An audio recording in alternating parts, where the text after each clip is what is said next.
ओम शांति। आज 3 फरवरी 2025।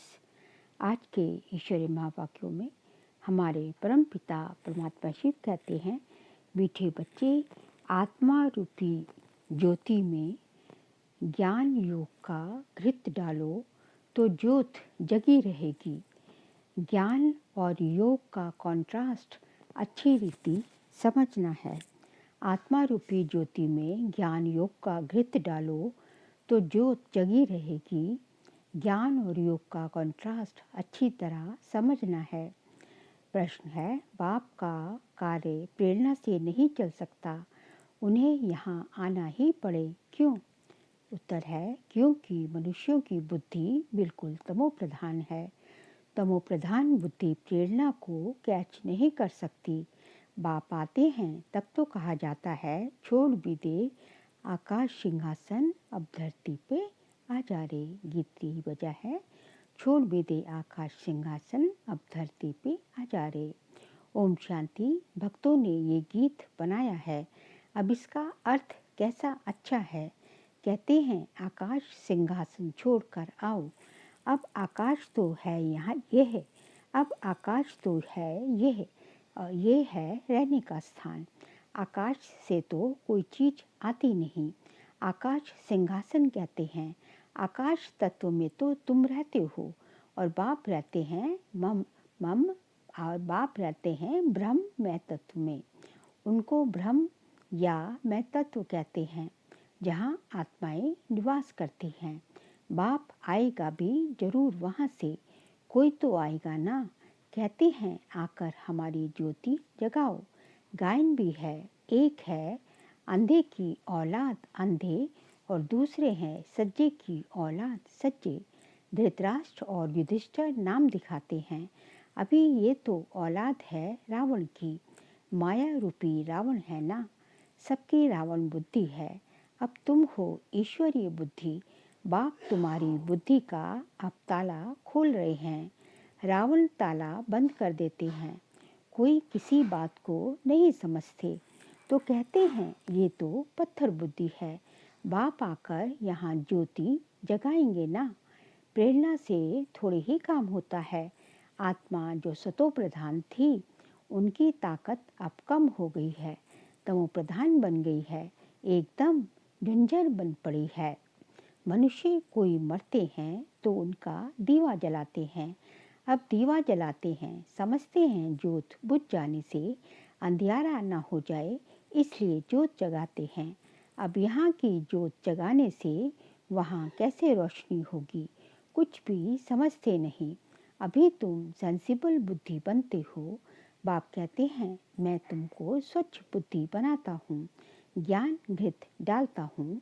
है ये भी समझाने की बात, ज्ञान और योग दोनों अलग चीज हैं।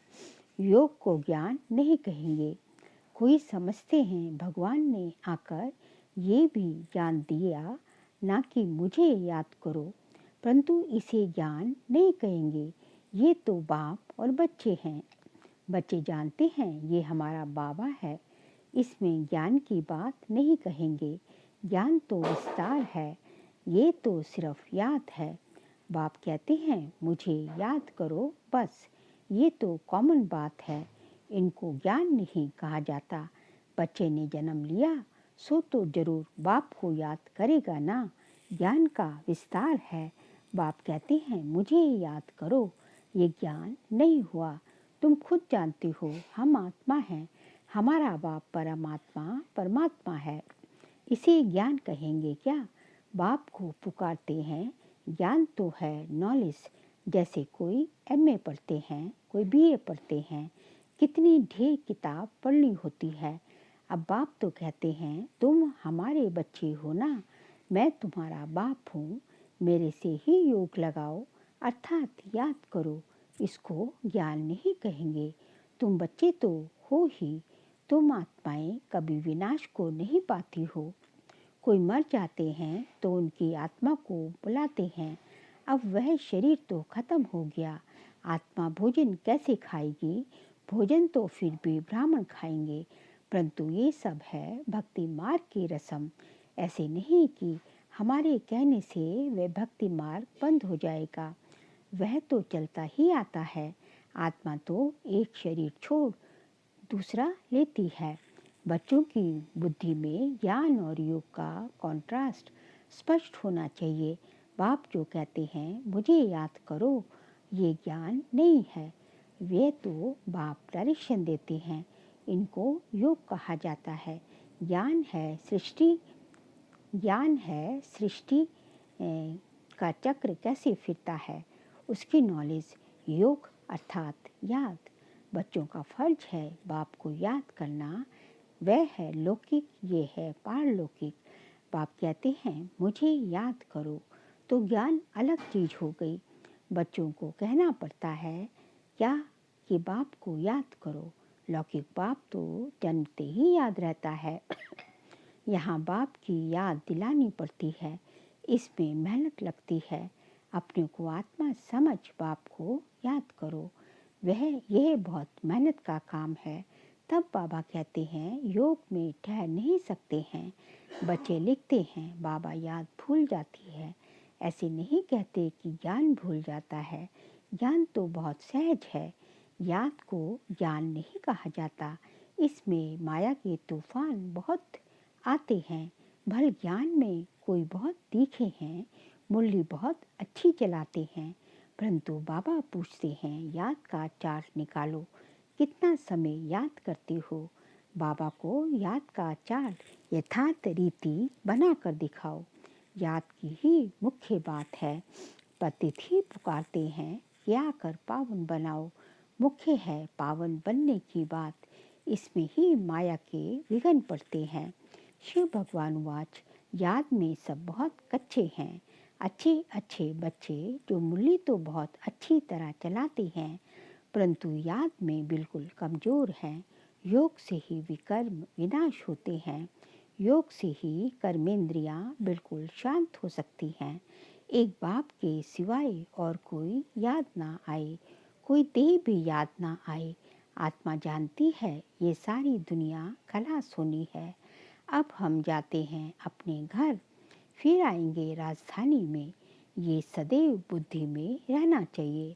ज्ञान जो मिलता है वह आत्मा में रहना चाहिए।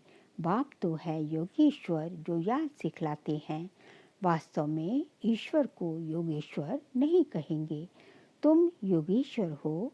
ईश्वर बाप कहते हैं मुझे याद करो। ये याद सिखलाते वाला ईश्वर बाप है। वह निराकार बाप शरीर द्वारा सुनाते हैं। बच्चे भी शरीर द्वारा सुनते हैं। कई तो योग में बहुत कच्चे हैं, बिल्कुल याद करते ही नहीं। जो भी जन्म जन्मांतर के पाप हैं सबकी सजा खाएंगे। यहाँ आकर जो पाप करते हैं वह तो और ही 100 गुना सजा खाएंगे। मतलब कि ज्ञान में आने के बाद यदि पाप कर्म होते हैं तो उसकी जय 1 का 100 गुना दंड मिलता है। ज्ञान की टिक टिक तो बहुत करते हैं, योग बिल्कुल ही नहीं है, जिस कारण पाप भस्म नहीं होते, कच्चे ही रह जाते हैं। इसलिए सच्ची सच्ची माला 8 की बनी है। 9 रतन गाए जाते हैं। 108 रतन कब सुने हैं? 108 रत्नों की कोई चीज़ नहीं बनाते हैं। बहुत हैं जो इन बातों को पूरा समझते नहीं। याद को ज्ञान नहीं कहा जाता। ज्ञान सृष्टि चक्र को कहा जाता है। शास्त्रों में ज्ञान नहीं है, वह शास्त्र है भक्ति मार्ग के। बाप खुद कहते हैं मैं इनसे नहीं मिलता हूँ। साधुओं आदि सबका उद्धार करने भी मैं आता हूँ। ये वह समझते हैं ब्रह्म में लीन होना है। फिर मिसाल देते हैं पानी के बुदबुदे का। अभी तुम ऐसे नहीं कहते हो। तुम तो जानते हो हम आत्माएं बाप के बच्चे हैं। मामे कम याद करो, ये अक्षर भी कहते हैं, परंतु अर्थ नहीं समझते। भल कह देते हम आत्मा है, परंतु आत्मा क्या है, परमात्मा क्या है, ये ज्ञान बिल्कुल नहीं है। ये बाप ही आकर सुनाते हैं। अभी तुम जानते हो हम आत्माओं का घर वह है। वहाँ सारा सिजरा है। हर एक आत्मा को अपना अपना पाठ मिला हुआ है। सुख कौन देते हैं, दुख कौन देते हैं, ये भी किसको पता नहीं। भक्ति है रात, ज्ञान है दिन, 63 जन्म तुम धक्के खाती हो, फिर ज्ञान देता हूँ तो कितना समय लगता है। सेकंड, ये तो गाया हुआ है, सेकंड में जीवन मुक्ति, ये तुम्हारा बाप है ना, वही पतित पावन है, उनको याद करने से तुम पावन बन जाएंगे। सतयुग, त्रेता, द्वापर, कलयुग ये चक्र है, नाम भी जानते हैं परंतु पत्थर बुद्धि ऐसे हैं, टाइम का किसको पता नहीं है। समझते भी हैं घोर कलयुग है, अगर कलयुग अभी भी चलेगा तो घोर कलयुग तो घोर अंधियारा हो जाएगा, इसलिए गाया हुआ है। कुंभकर्ण की नींद में सोए हुए थे और विनाश हो गया। थोड़ा भी ज्ञान सुनते हैं तो प्रजा बन जाते हैं। कहाँ ये लक्ष्मी नारायण, कहाँ प्रजा पढ़ाने वाला, तो एक ही है। हर एक की अपनी अपनी तकदीर है, कोई तो स्कॉलरशिप ले लेते हैं, कोई फेल हो जाते हैं।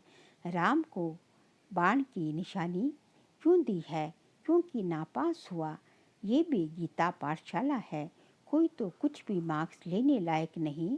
मैं आत्मा बिंदी हूँ, बाप भी बिंदी है, ऐसे उनको याद करना है। जो इस बात को समझते भी नहीं हैं, वे क्या पद पाएंगे। याद में ना रहने से बहुत घाटा पड़ जाता है। याद का बल बहुत कमाल करता है। कर्मेंद्रियां बिल्कुल शांत शीतल हो जाती हैं। ज्ञान से शांत नहीं होंगी, योग के बल से शांत होंगी। भारतवासी पुकारते हैं कि आकर हमको वह गीता का ज्ञान सुनाओ। अब कौन आएगा, श्री कृष्ण की आत्मा तो यहाँ है। कोई सिंहासन पर थोड़ी ही बैठते हैं, जिसको बुलाते हैं। अगर कोई कहे हम क्राइस्ट की आत्मा को याद करते हैं और वह तो यहाँ ही है, उसको क्या पता कि क्राइस्ट की सोल यहाँ ही है, वापस जा नहीं सकती। लक्ष्मी नारायण पहले नंबर वालों को ही पूरे 84 जन्म लेने हैं और फिर वापस जा कैसे सकते हैं। ये सब हिसाब है ना। मनुष्य तो कुछ भी जो कुछ बोलते हैं सो झूठ ही बोलते हैं।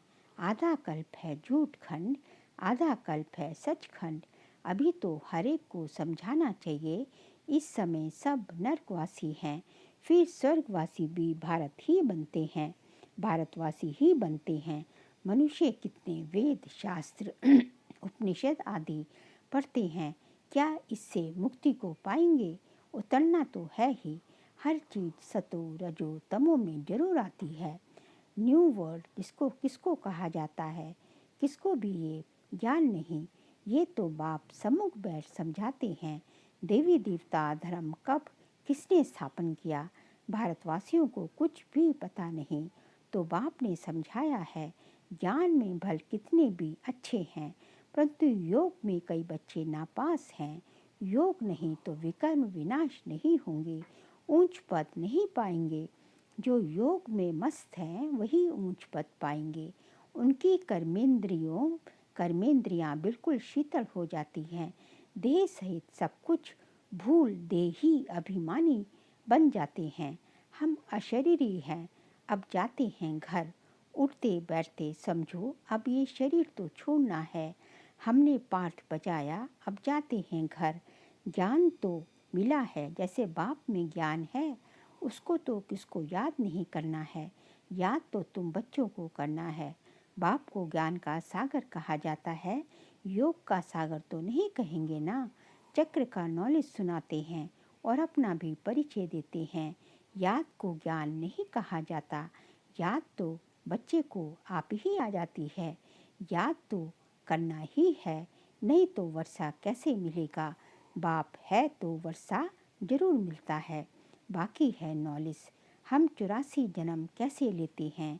तमो प्रधान से सतो प्रधान और फिर सतो प्रधान से तमो प्रधान कैसे बनते हैं, ये बाप समझाते हैं। अब सतो प्रधान बनना है बाप की याद से। तुम रूहानी बच्चे रूहानी बाप के पास आए हो, उनको शरीर का आधार तो चाहिए ना। कहते हैं मैं बूढ़े तन में प्रवेश करता हूँ हूँ भी वानप्रस्थ अवस्था। है भी वानप्रस्थ अवस्था। अब बाप आते हैं तब सारी सृष्टि का कल्याण होता है। ये है भाग्यशाली रथ, इनसे कितनी सर्विस होती है। तो इस शरीर का भान छोड़ने के लिए याद चाहिए। इसमें ज्ञान की बात नहीं, ज़्यादा याद सिखलाती है। ज्ञान तो सहज है, छोटा बच्चा भी सुना दे। बाकी याद में ही मेहनत है। एक की याद रहे इसको कहा जाता है अव्यभिचारी याद। किसके शरीर को याद करना, वह है व्यभिचारी याद। याद से सबको भूल, अशरीरी याद से सबको भूल अशरीरी बनना है। अच्छा, मीठे मीठे सिकिल दे बच्चों प्रति माता पिता बाप दादा का याद प्यार और गुड मॉर्निंग। रूहानी बाप की रूहानी बच्चों को नमस्ते। हम रूहानी बच्चों की रूहानी बाप दादा को नमस्ते नमस्ते नमस्ते। सार के लिए पॉइंट्स है। याद के बल से अपनी कर्मेंद्रियों को शीतल शांत बनाना है। फुल पास होने के लिए यथार्थ रीति बाप को याद कर पावन बनना है। सेकंड पॉइंट, उठते बैठते बुद्धि में रहे कि अभी हम ये पुराना शरीर छोड़ वापस कर जाएंगे। जैसे बाप में सब ज्ञान है, ऐसे मास्टर ज्ञान सागर बनना है। आज का बाबा का वरदान है, कंबाइंड स्वरूप के स्मृति द्वारा श्रेष्ठ स्थिति की सीट पर सेट रहने वाले सदा संपन्न भव। कंबाइंड स्वरूप के स्मृति द्वारा सदा श्रेष्ठ स्थिति की सीट पर सेट रहने वाले सदा संपन्न भाव। संगम युग पर शिव शक्ति के कंबाइंड स्वरूप की स्मृति में रहने से हर असंभव कार्य संभव हो जाता है। यही सर्वश्रेष्ठ स्वरूप है। इस स्वरूप में स्थित रहने से संपन्न भाव का वरदान मिल जाता है। बाप दादा सभी बच्चों को सदा सुखदायी स्थिति की सीट देते हैं। सदा इसी सीट पर सेट रहो तो अतीन्द्रिय सुख के झूले में झूलते रहेंगे। सिर्फ विस्मृति के संस्कार समाप्त करो। स्लोगन है, पावरफुल वृत्ति द्वारा आत्माओं को योग्य और योगी बनाओ।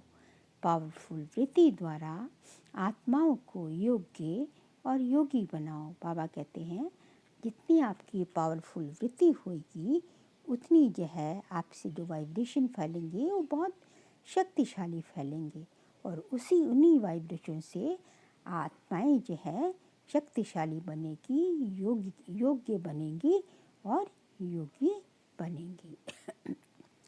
फिर आज का व्यक्ति इशारे का फरवरी मास का पॉइंट है, एकांत प्रिय बनो, एकता और एकाग्रता को अपनाओ। एकांत प्रिय बनो, एकता और एकाग्रता को अपनाओ। एक मत का वातावरण तब बनेगा जब समाने की शक्ति होगी। तो भिन्नता को समाओ, तब आपस में एकता से समीप आएंगे और सर्व के आगे दृष्टांत रूप बनेंगे। ब्राह्मण परिवार की विशेषता है अनेक होते हुए भी एक। ये एकता का वाइब्रेशन सारे विश्व में एक धर्म, एक राज्य की स्थापना करेगा। इसलिए विशेष अटेंशन देकर भिन्नता को मिटाकर एकता लानी है। अच्छा, ओम शांति।